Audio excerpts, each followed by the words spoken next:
Os anciões da casa de Israel com Jazanias, filho de Safá, que se achava no meio deles, estava em pé diante das pinturas, e cada um tinha na mão o seu incensário, e subia uma extensa nuvem de incenso. Isso aqui é grave, viu, meus irmãos? Versículo 11. Versículo 11 aqui vamos falar desse Jazanias. Quem era Jazanias? Jazanias era o líder dos sacerdotes do templo. E ele estava lá no meio deles, cultuando esses deuses pagãos. Jazanias, ele era filho de Safá. Safá foi o homem que, junto com Ezequias, acabou com a idolatria em Israel. Mas aqui não funcionou aquele negócio de tal pai, tal filho. Filho de peixe, peixinho não funcionou aqui não. Porque o filho dele se tornou um idólatra e estava cultuando deuses pagãos dentro do templo. E aqui no versículo 11 ainda vai dizer mais. E estava em pé diante das pinturas. Como era que eles estavam em pé? Os sacerdotes, com essa liderança desse Jazanias. Eles estavam como em pé, estáticos, na frente dessas pinturas? Não. Eles colocavam a mão na parede, em cima da pintura, assim. E eles, quando eles colocavam a mão na parede, ele estava dizendo: eu sou submisso a você, imagem. Esse é o gesto de colocar a mão em cima de pintura, significa submissão.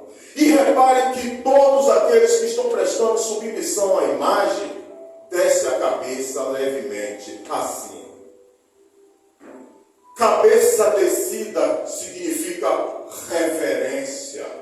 Esses idólatras, essa liderança do templo idólatras, estava cultuando imagens desenhadas, pintadas, esculpidas em parede. Isso é idolatria e o Senhor abomina. O Senhor não tem parte com idolatria nenhuma. Ainda aqui no versículo 11 a palavra do Senhor vai dizer: e cada um tinha na mão o seu incensário, e subia uma extensa nuvem de incenso. Isso aqui é mais grave ainda, meus amados irmãos. Além da submissão, da reverência, tinha também a honradez. Quando eles estavam com incenso na mão, eles estavam honrando aquelas imagens, porque o incenso é uma honra para Deus. Apocalipse capítulo 8, versículo 3, versículo 4 vai dizer que um anjo forte, um dos principais anjos que habita no céu dos céus, ele leva o incenso para que a fumaça suba até o trono do Senhor. A fumaça ali representa a terceira pessoa da Santíssima Trindade, representa o Espírito Santo de Deus. E só a fumaça que representa o Espírito chega até o trono do Senhor, aonde está Jesus Cristo à destra de Deus. Só o Espírito Santo chega até a presença de Deus. Ele sozinho? Não.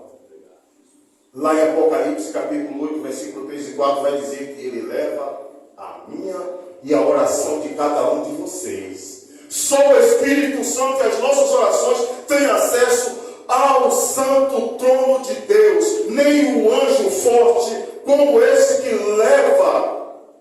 exalta este incenso, ele não tem permissão de chegar na presença do Senhor. Porque se ele chega, ele é consumido pela presença, pela glória, pelo resplendor do Todo-Poderoso Criador dos céus e da terra. Mas a oração de cada um de vocês chega na presença do Senhor. Para vocês verem o nível de força e de poder que tem as nossas orações. Mas esses idólatras aqui estavam honrando, era imagem pintada em parede. Imagem vem da palavra imaginação. Imagem é aquilo que nós temos na nossa imaginação. E isso foi esculpida nas paredes do templo e estava sendo cultuada por idólatras que Deus estava rejeitando. Versículo 12 aqui vai me dizer: E então me disse: viste, filho do homem, o que os anciões da casa de Israel fazem nas trevas, cada um nas suas câmaras pintadas de imagem, e eles dizem: o Senhor não nos vê, o Senhor abandonou a terra. O que eles fazem nas trevas? Que trevas é essa? Será que eles estavam fazendo essas artes lá no escuro? Eles apagavam a luz e ficavam? Não. Trevas aqui está se referindo ao que eles tinham nas suas mentes. As idolatrias que eles tinham nas mentes, para eles, era como as trevas, porque eles acreditavam que Deus não estava vendo. Olha o que eles vão dizer aqui. Eles fazem nas trevas, nas câmaras pintadas de imagem. Câmaras aqui são a mente deles, que estava cheia de imagens. E eles diziam: o Senhor não nos vê. O Senhor não nos vê. Você vê que o nível de idolatria deles estava tão elevado que eles começaram a esquecer da onisciência de nosso Senhor. Eles estavam acreditando que tinha coisas que ele fazia ou que eles tinham na mente que Deus não tinha conhecimento. Que é assim que acontece quando o idólatra está fora da presença do Senhor. Ele começa a acreditar que Deus tem limitações. E ele disse mais: o Senhor abandonou a terra. Você se lembra lá de Marcos, capítulo 4, versículo 35 e 36, que Jesus estava ali deitado numa almofada e veio aquele vendaval, chuva, vento, mar agitado, e o discípulo: mestre, você não se importa se nós perecermos?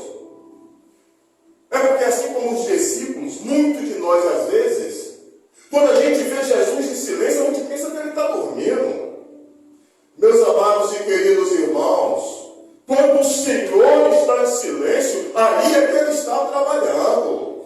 Meus amados irmãos, Jesus Cristo, ele é um Deus eterno, ele vem de eternidade para eternidade. Ou alguém aqui está pensando que a vida de Jesus foi aquela que ele nasceu lá da Virgem Maria e foi crucificado até os 33 anos? Vocês acham que a vida de Jesus é eterno, ele vem de eternidade para eternidade, ele é o Pai da eternidade, porque ele não pode ser comparado à eternidade, porque nada é igual ou superior a Cristo. É por isso que ele é o Pai da eternidade, porque nada pode ser maior do que ele. Então o nosso Senhor, ele não dorme, ele pode ficar em silêncio, para ver até onde vai a tua fé, para ver até onde vai a nossa fé. Ele muitas vezes nos prova, mas ele não dorme nem cochila. Ele é o guarda de Israel. Ele é o Senhor das nossas vidas.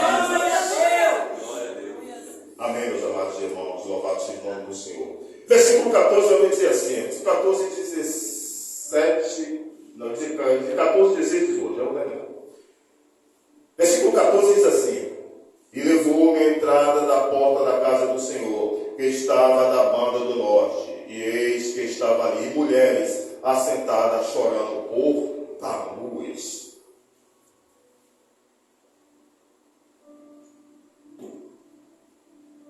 A idolatria de Israel era completa.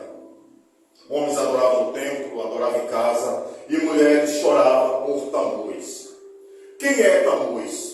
Tamuz era um deus, um demônio pagão, que os israelitas consideravam sendo o responsável pelas lavouras, tirando a glória de Deus e dando a esse deus pagão chamado Tamuz. Neste culto a Tamuz, os israelitas acreditavam que ele morria em um ano e ressuscitava no ano seguinte e morria de novo, e assim sucessivamente. Quando Tamuz morria, neste culto, na cultura desta época, Tamuz ia para as profundezas da terra. E lá ele era resgatado pela sua consorte chamada Ista, que eu falei agora há pouco, a deusa Babilônia. Ela ia e resgatava ele das profundezas da terra. Quando Tamuz morria, que ele ia para as profundezas, Israel considerava que ali estava sendo representado a plantação, a semente indo para a terra, para debaixo da terra. Quando as mulheres choravam por ele, porque a lágrima fazia parte do culto a Tammuz,